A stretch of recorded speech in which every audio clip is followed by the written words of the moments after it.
अहिल्या का उद्धार। श्री राम तथा चारों भाइयों की शिक्षा पूर्ण होने के चारों भाइयों राजमहल में वापस लौट जाते हैं। उसके कुछ ही समय पश्चात महर्षि विश्वामित्र राजा दशरथ के महल में आते हैं तथा राजा दशरथ से कहते हैं कि उन्हें श्री राम चाहिए ताकि उनके यज्ञ तथा अनुष्ठानों की असुरों तथा राक्षसों से रक्षा की जा सके।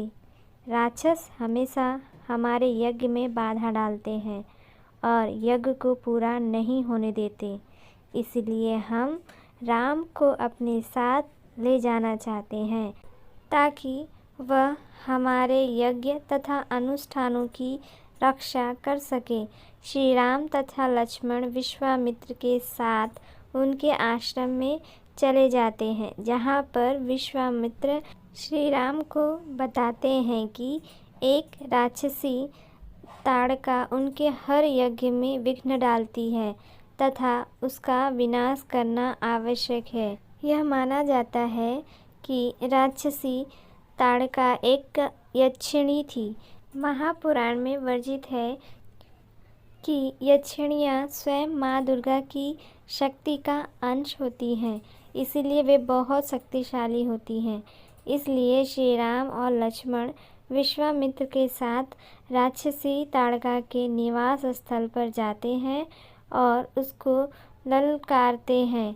ललकार सुनकर राक्षसी ताड़का बाहर निकलती है और इन पर काफ़ी समय तक युद्ध के बाद श्री राम अपने बाण से राक्षसी ताड़का का अंत कर देते हैं। उसके बाद विश्वामित्र श्री राम और लक्ष्मण को अपने आश्रम में ठहराते हैं।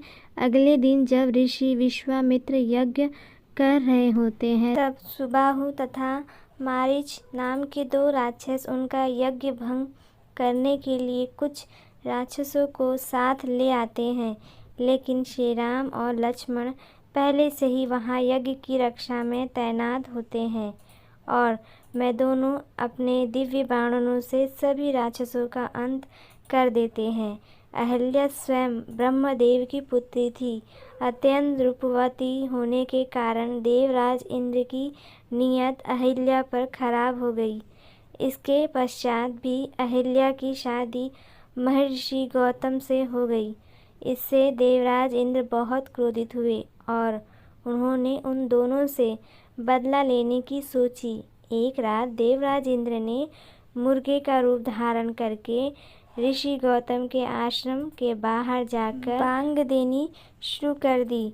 उसकी आवाज़ सुनकर गौतम को लगा कि सुबह हो गई है और वह प्रतिदिन की तरह अपना कमंडल लेकर गंगा स्नान करने के लिए चल पड़ते हैं।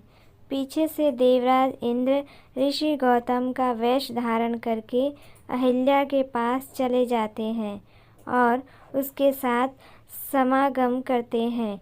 जब ऋषि गौतम गंगा घाट पर स्नान करने के लिए पहुंचते हैं तो उन्हें यह आभास होता है कि अभी सुबह नहीं हुई है, अवश्य किसी ने उनके साथ छल किया है। इसीलिए वह तुरंत अपने आश्रम की तरफ चल देते हैं। ऋषि गौतम अपने आश्रम पहुंचते हैं तो वह देखते हैं कि उन्हीं के भेष में एक व्यक्ति उसकी कुटिया से निकल रहा है। ऋषि गौतम परम तपस्वी थे, इसलिए वह छल वेश में भी देवराज इंद्र को पहचान जाते हैं और उसे कुरूप होने का श्राप देते हैं। यह सुनकर अहिल्या अपनी कुटिया से बाहर निकलती है।